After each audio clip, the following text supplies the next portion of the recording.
Takže, teďka vás naučíme, jak jípet kosti. Vlastně, já omlouvám se, vlastně tyčinky. Minule jsme dělali video, jak se...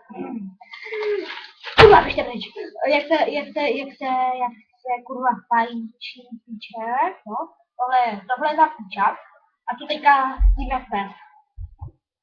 Víte? A pochopte. Já jsem si mal s tím zlobil zuby. Jednou. Stalo se to včera.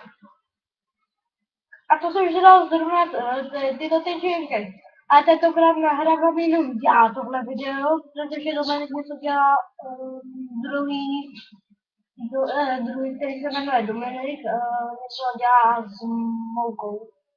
Jo? A takže tohle video, dívejte, že úkol. Ne? Tohle je úkol. Já ti zabiju koště. Ne.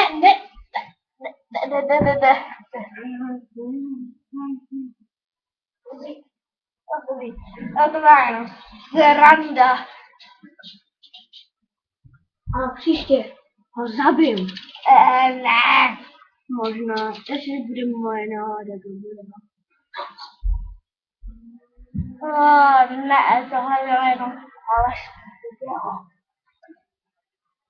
Takže jelikož tak cokoliv. A dívejte.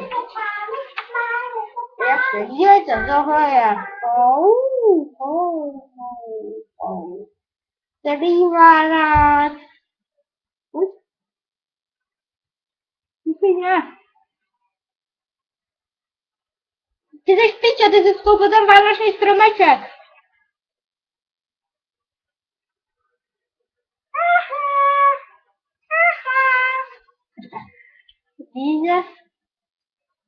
Vidíte, jak vás se točí.